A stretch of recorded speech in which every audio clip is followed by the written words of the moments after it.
Hello UPSC aspirants. तो history optional की जो मेंस की सीरीज़ है, इसमें आज का हमारा अगला टॉपिक है हड़प्पा सभ्यता का पतन कैसे हुआ। तो मतलब काफ़ी संक्षेप में इसके बारे में आज हम लोग बात करेंगे। तो आप लोग हेडिंग डाल लीजिए, हड़प्पा सभ्यता का पतन। मतलब विद्वानों के क्या क्या मत हैं। तो पहले थोड़ा सा डिस्कस कर लेते हैं कि जैसे इसके कई सारे मत हैं। किसी का कहना है कि ये आर्य आए और उन्होंने मतलब इन लोगों पर आक्रमण किया, इन लोगों की बस्ती को नष्ट कर दिया, तो इससे हड़प्पा सभ्यता का पतन हुआ।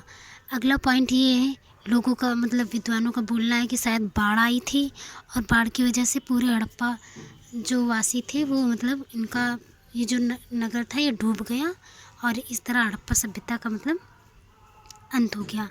किसी का कहना है कि यहाँ की नदियाँ सूख गई थी, यहाँ पर मतलब पेड़ पौधे सब मतलब कम हो गए थे या यहाँ पर संसाधनों की कमी हो गई थी। तो क्या किया हड़प्पा वासियों ने मतलब इस स्थान को छोड़कर वो मतलब कहीं और जाकर बस गए।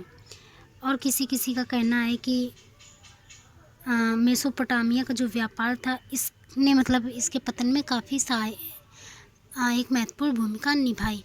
तो इस तरह से कई सारे पॉइंट हैं। तो आप लोगों को ये नोट्स में मतलब हम आगे डिस्कस करेंगे, तो आप लोग अपना पॉइंट ढूंढ के इसको कम करने की कोशिश करिएगा और मतलब पॉइंट मेन पॉइंट ढूंढ लीजिएगा। तो चलिए देखते हैं।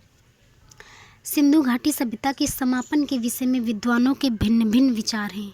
कुछ विद्वान एकाएक या अचानक में हुए परिवर्तन के समर्थक हैं।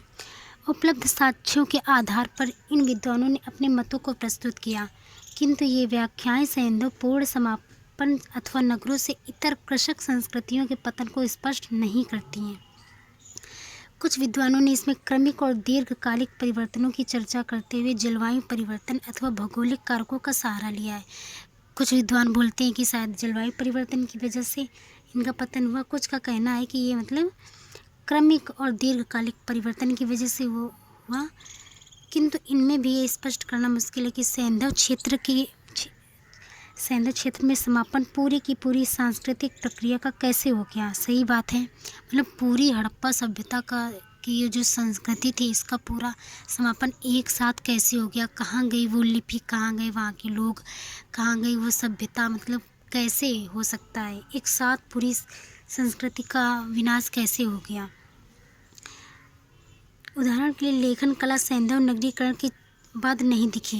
बिल्कुल सही जी, जो हड़प्पा सभ्यता की लेखन कला है तो ये इसके बाद कभी नहीं दिखी। इसके बारे में कोई नहीं जानता है, ना कोई पढ़ सकता है।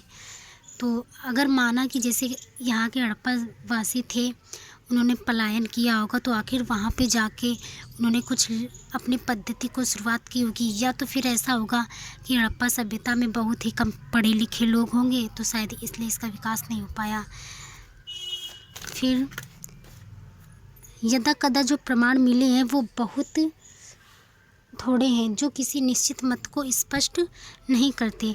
कुछ विद्वानों ने प्रशासनिक शिथिलता अथवा आर्थिक कारकों को भी उत्तरदायी ठहराने का प्रयास किया है, किंतु ये भी अन्य कारकों की भांति अधूरे प्रतीत होते हैं। संक्षेप में इन विद्वानों के मतों का विश्लेषण निम्न प्रकार है। अब देख लेते हैं, जो हमने पहले ही बताया था, पहला पॉइंट क्या, आर्य आक्रमण। जैसे कुछ विद्वानों का बोलना है कि आर्यों के द्वारा नष्ट कर दी गई।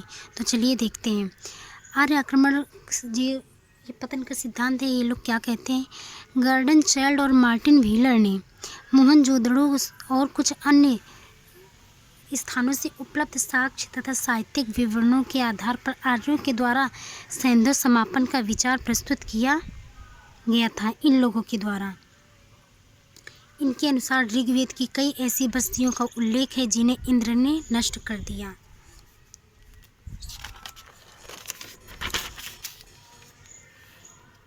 इनमें हरियूपिया या हड़प्पा की समानता दिखाई पड़ती है। जैसे ऋग्वेद में मतलब कहा गया है कि इंद्र भगवान जो थे उन्होंने एक बस्ती को नष्ट कर दिया था और उसका नाम हरियूपिया, मतलब यह हड़प्पा की तरह इसकी समानता दिखाई देती है। तो विद्वानों का मानना है क्या ये हड़प्पा सभ्यता ही था, क्या इसी को इंद्र ने समाप्त किया था।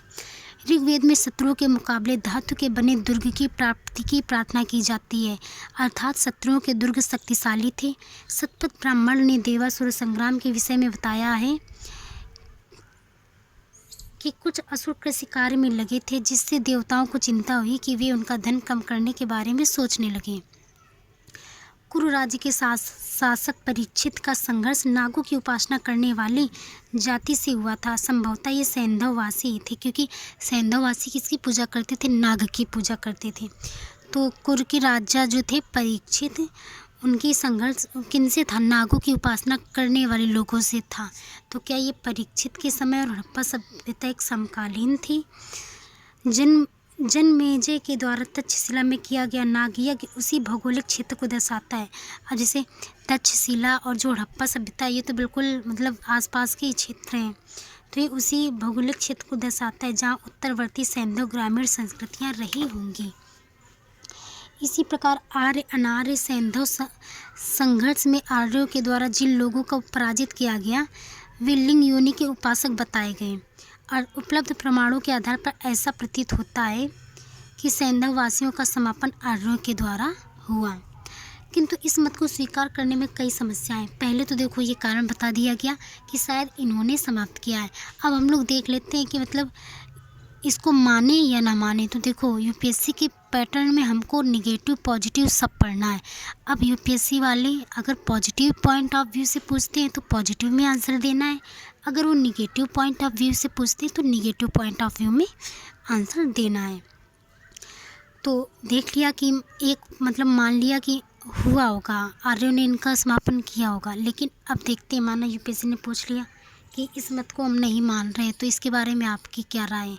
तो हम लोग उन्हीं के मतलब उस पे जाएंगे, उन्हीं के विचारों पे जाएंगे और फिर बताएंगे कि हाँ इसमें कई प्रकार की समस्याएं हैं, इसलिए हम नहीं कह सकते कि ये आर्यों के द्वारा समाप्त की गई। जैसे पहला, भारत में आर्यों का आगमन 1500 BC से पहले का नहीं है और सैंधव नगरीकरण 1750 तक समाप्त हो चुका था। ठीक है, मतलब भारत में जो आर्य आए थे वो 1500 BC से पहले नहीं आए थे, जबकि 1750 तक इनका मतलब सैंधव नगरीकरण समाप्त हो चुका था। तो इसका मतलब सैंधववासी इनसे पहले से थे। यदि आर्यों के द्वारा सैंधव समापन को स्वीकार किया जाए तो दोनों ओर के योद्धाओं के वाड़ाग्र, अस्त्र शस्त्र, रथ के पहिए वगैरह बड़े पैमाने पर मिलने चाहिए, जबकि ऐसा नहीं हुआ। बिल्कुल सही। हड़प्पा सभ्यता की खुदाई से कोई ऐसे मतलब युद्ध क्षेत्र के जो अस्त्र शस्त्र होते हैं, कोई लोहे के उपकरण या कोई इस तरह के तीर वीर कुछ नहीं मिला है। मतलब ऐसा प्रतीत होता है ये काफ़ी शांतिप्रिय लोग थे।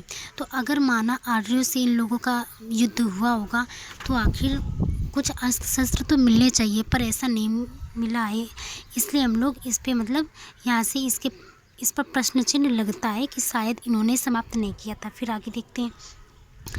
विद्वानों ने मोहनजोदड़ो की अनुमानित जनसंख्या लगभग 42,000 के आसपास मानी है। ऐसे में मात्र 38 नरकंकालों की प्राप्ति सैंधव क्षेत्र में किसी निश्चित मत को स्पष्ट नहीं करती। बिल्कुल सही। विद्वानों ने प्राप्त कंकालों को किसी एक कालक्रम का नहीं बताया। अब जैसे माना 38 नरकंकाल मिले तो वो कोई एक ही समय के नहीं है कि एग्जाम्पल के तौर पे जैसे 2023 के पूरे 48 नरकंकाल हैं, ऐसा नहीं है। मतलब 38 नरकंकाल मिले हैं तो वो उनकी जो टाइम लाइन है वो अलग अलग है। तो इसलिए ये भी नहीं कह सकते कि आखिर ये किसी बाढ़ से या किसी युद्ध के ही द्वारा मारे गए लोगों के कंकाल हैं। तो ऐसे में एक ही समय में इनकी हत्या किए जाने का प्रश्न ही नहीं है। किसी सैंधव स्थल पर मिट्टी का जमाव 1000 वर्ष का भी नहीं है। ये 600 से 700 से ज़्यादा का नहीं माना जा सकता, जबकि सैंधव समकालीन और आर्यों के आने के समय में करीब 1100 वर्षों का अंतर है। अब KUR कनेडी जी का क्या मानना है? एक समापन के पक्षधर KUR कनेडी नामक विद्वान ने मोहनजोदड़ो से प्राप्त कंकालों के परीक्षण के आधार पर प्लेग या मलेरिया जैसी किसी महामारी से सैंधव समापन की चर्चा की है। इनका कहना है कि शायद कोई महामारी आ गई थी, इसकी वजह से ये सारे लोग मारे गए। किंतु जब ये कंकाल किसी एक समय के नहीं है तो एक साथ इनके समापन को स्वीकार नहीं किया जा सकता। सिंध क्षेत्र में कोट दीजी से प्राप्त प्रमाणों के आधार पर आग लगाकर सैंधव वासियों की हत्या किए जाने का विचार प्रस्तुत किया गया है, किंतु ये विचार भी शेष अब जैसे शेष स्थानों पर सैंधव समापन पर प्रकाश नहीं डालता। विद्वानों ने भौगोलिक प्राकृतिक कारकों को सैंधव पतन के लिए प्रमुखता से उत्तरदायी बताया है। जैसे सैंधव बस्तियां ज़्यादातर नदियों के किनारे थीं। ऐसे में नदियों में आने वाली बाढ़, बताया ना कि कुछ लोग कहते कि बाढ़ आ गई थी, शायद इसकी वजह से लोग डूब के मर गए। इनके पतन में आवश्यक हो सकती थी। बाद के चरण में मकान ऊंचे से टीले पर बनाए गए, अर्थात बाढ़ एक समस्या थी। लोथल, हड़प्पा एवं अन्य स्थानों से उपलब्ध प्रमाण भी किसी प्रकार की बाढ़ को इंगित करते हैं। विद्वानों ने जलवायु परिवर्तन को भी एक कारक माना है। जैसे सैंधव क्षेत्र में ईंटों को पकाने के लिए जंगलों की कटाई, जानवरों के चलने से हरियाली का विनाश इत्यादि के कारण पर्यावरण पर विपरीत प्रभाव की चर्चा की है। सैंधव क्षेत्र में मिट्टी के परीक्षण के आधार पर एक बात बताएं, मतलब जैसे कि जब इसके बारे में पढ़ रहे थे तो मतलब एक पॉइंट मिला कि शायद यहाँ पर हरियाली ख़त्म हो गई थी, यहाँ के पेड़ ख़त्म हो गए थे, इसलिए यहाँ का जलवायु परिवर्तन हो गया। क्या ऐसा पॉसिबल है? सोचो आज 2023 में जब इतना पॉल्यूशन, इतने ज़्यादा वनों की कटाई हुई, तो इतना तो पर्यावरण नहीं बदल गया कि कोई सभ्यता एकदम से ख़त्म हो जाए। तो हमें नहीं लगता, माना कि चलो ठीक है, मतलब जानवर चर गए, पेड़ कट गए, लेकिन हरियाली एक ऐसी होती है कि वो कुछ समय बाद अपने आप उगाती है। तो मतलब मेरी तरफ से तो ये पूरा इसे हम इग्नोर करते हैं। अब आप लोगों की क्या राय है, आप हमें कमेंट्स कीजिए। फिर देखते हैं आगे। सैंधव क्षेत्र में मिट्टी के परीक्षण के आधार पर भी ये कहा जा सकता है कि 2000 ईस्वी पूर्व के आसपास वर्षा का वार्षिक औसत कम होने लगा था। हाँ, ये हो सकता है। ऐसे में बहुत संभावना है कि नदियों का सूख जाना सैंधव पतन का कारक हो, जिसे कालीबंगा का विनाश सरस्वती नदी के विलुप्त होने को माना जाता है। कुछ सैंधव बस्तियाँ जो सैंधव काल में समुद्र के किनारे थीं, बाद में करीब, अब मानिए चलो अच्छा हमने मान लिया कि जो सिंधु सभ्यता है उसमें पानी की कमी थी नदियों में, इसलिए इनका विनाश हो गया। अब माना पानी एक दिन में तो कम हो नहीं गया होगा, पानी धीरे धीरे नदियों का कम हो रहा होगा। तो हड़प्पा सभ्यता के जो लोग थे उनको पता होगा कि यहाँ पर पानी की समस्या है, तो कहीं और जाकर बसे होंगे। तो आखिर कहीं और जाकर बसे होंगी तो क्या उन लोगों ने लिपि का यूज़ नहीं किया? तो इसलिए हम लोग 100% नहीं बता सकते कि इसका पतन कैसे हुआ। अब आगे देखते हैं। कुछ सैंधव बस्तियाँ जो सैंधव काल में समुद्र के किनारे थीं, बाद में करीब 10 किलोमीटर दूर हो गई। संभावना इस बात की है कि सैंधव क्षेत्र में नदियों का मार्ग परिवर्तित हुआ हो। मार्ग परिवर्तन का कारण हिमालयी क्षेत्र की भूकंपीय हलचल रही हो, ऐसा माना जा सकता है। हाँ, ये हो सकता है कि शायद एकाएक भूकंप आया हो और सारे लोग दब के मर गए हों, क्योंकि लेकिन अगर भूकंप आया था, मतलब थोड़ा आप लोग भी सोचा करिए कि अगर माना भूकंप आया था तो ये सारे घर कैसे खड़े रहे? ये घर की ये जो दीवारें हैं मोटी मोटी, इन पे दरार पड़नी चाहिए थी, मतलब घर ढह जाने चाहिए थे, जबकि ऐसा नहीं हुआ। मार्शल ने प्रशासनिक शिथिलता को सैंधव पतन का कारण बताया था। उनके अनुसार बाढ़ के चरण में व्यापार वाणिज्य की बहुत उन्नति नहीं दिखाई पड़ती है। बाद के चरण में ज़्यादातर मृदभांड सादे हैं या उन पर आड़ी तिरछी रेखाएं, ऐसा लगता है कि वह जीवंतता अब समाप्त हो रही थी, जो नगरीकरण का कारक बनी थी। बाद के चरण में नए मकानों में पुरानी ईंटों का इस्तेमाल कुछ इसी ओर इशारा करता है। आधुनिक विद्वानों ने सैंधव पतन के कारकों में बड़े पैमाने पर हुआ जल प्लावन भी माना है, किंतु यह विचार मोहनजोदाड़ो को छोड़कर अन्य स्थलों की व्याख्या नहीं करता कि उनका पतन कैसे हुआ। अब कुछ और सैंधव पतन के संभावित कारक देख लेते हैं। सैंधव क्षेत्र में किसी शक्तिशाली भूकंप के कारण नदियों का मार्ग परिवर्तन एक वजह हो सकता है। इसी प्रकार मेसोपोटामियाई व्यापार का समापन भी एक कारक हो सकता है, क्योंकि 1800 BC के बाद से मेसोपोटामियाई अभिलेखों में मिलुआ हड़प्पा के व्यापार की कोई चर्चा नहीं है।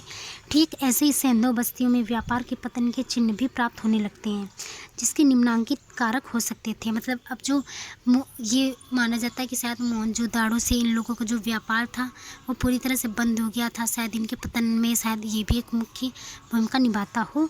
तो देख लेते हैं कि कारक क्या क्या हैं। पहला, सैंधव वासियों का व्यापार स्थल मार्ग से ईरान होते हुए मेसोपोटामिया से होता था। ऐसे में ईरानी क्षेत्र की रोक, हाँ हो सकता है कि जैसे ईरान क्षेत्र से इनका व्यापार होता था, ईरान वासियों ने इन पर रोक लगा दिया कि आप व्यापार नहीं कर सकते। तो हो सकता है या इनका व्यापार असुरक्षित हो जाना एक कारक हो सकता था। इस बात की पूर्ण संभावना है कि मेसोपोटामिया क्षेत्र में मेलुहा के व्यापारियों का विरोध हुआ हो, जिसके कारण व्यापार का पतन हो गया हो। सेंधु क्षेत्र में कोई व्यापक भौगोलिक परिवर्तन अथवा कोई घटना प्रमुख बस्तियों के विनाश का कारक हो सकती है, जैसे अचानक किसी बादल का फटना, तूफान का आना, नदियों में बनी सुनामी। आधुनिक संदर्भ में पहाड़ों पर घटित हो जाने वाली ऐसी घटनाओं में इसकी तुलना कराई जा सकती है। अथवा ये भी संभव है कि इस क्षेत्र में कोई उल्का पिंड गिरा हो जिसने सेंधु केंद्रीय क्षेत्र को नष्ट कर दिया, जहाँ से उत्पादन आपूर्ति संचालित होती थी। संभवतः इन कारकों से परिधि क्षेत्रों के लोग अन्य स्थानों पर पलायन कर गए। सेंधु पलायन के प्रमाण गुजरात से लाल रंग के मृदभांड का इस्तेमाल करने वाली गंगा घाटी से दक्षिण भारतीय काबुल की ओर उनके प्लान के स्वीकार किया जा सकता है। हालांकि इस दिशा में अभी तक व्यापक कार्य नहीं हुआ है।